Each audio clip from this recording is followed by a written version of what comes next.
Well, I only know about the Galactic Federation, and I don't know much about it, so I shouldn't talk about it. But they are concerned about what's going on in the world, and they have been working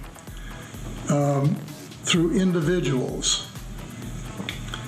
They'll pick out a few individuals and visit them, or talk to them telepathically, or send information to them by channeling.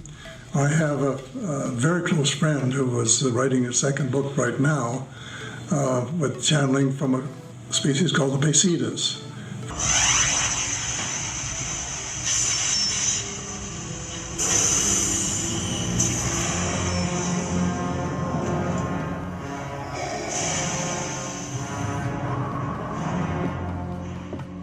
This is an unexpected pleasure. We're honored by your presence. You may dispense with the pleasantries, Commander.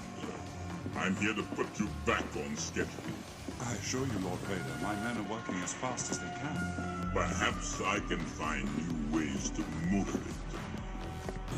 Because it wasn't necessary, and you had everything going. It's one of the best planets in the whole universe, and everybody covets the fact that it's so good, and you have been destroying it. And this is something that we've tried to let you know by various ways. And these craft are sort of like that. They just kind of poke in and out of existence, and the reason they can seem to defy all physical laws is they're in their own space. They're not really moving through the air, they're moving around the air, or they're moving in a piece of space that they are occupying that is not really like there. So they might not even like be there. What we might be looking at is when we look at this craft, we might be just looking at a hole. You know, that the actual craft might be on the other side of a hole in space-time that it's observing us through, and we might be looking through like a wormhole. And he said, and this was the most important thing he said during that period, was that there have been face-to-face meetings between United States officials and visitors from other star systems. So they might not even be there. We might see the craft, we might reflect microwaves off of it and see it in radar, but maybe it's not there the way we would think of being there. You couldn't crash into it. It's like a projection from a higher dimension. So, but these are all things that as scientists we should think about. We stop arguing about whether they're or not.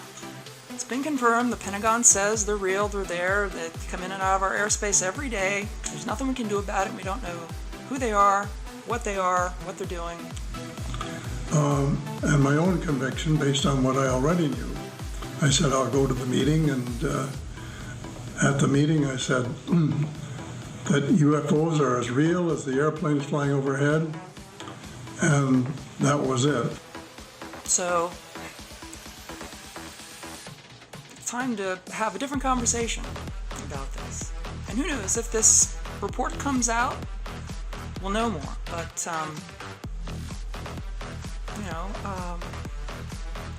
it's interesting in all of the Hollywood depictions of how something like this would go, that when it actually happens and we actually have confirmation from radar, infrared imaging, Navy pilots, and the government saying, okay, yeah, and people just go, it's all bullpucky.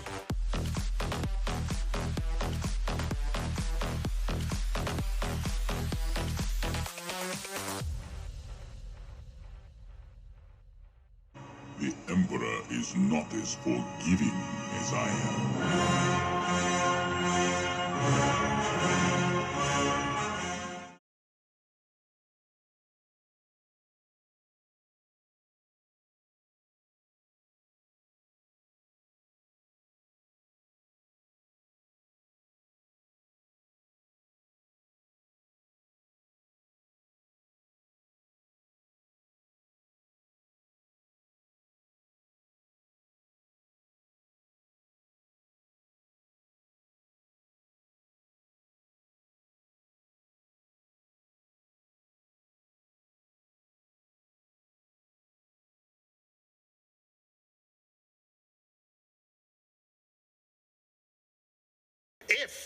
aliens came and they had only that much more intelligence than us.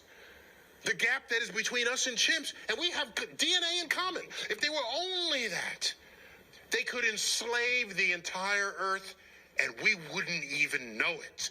You're not alone. Benefit. And to know we're not alone. Exactly that.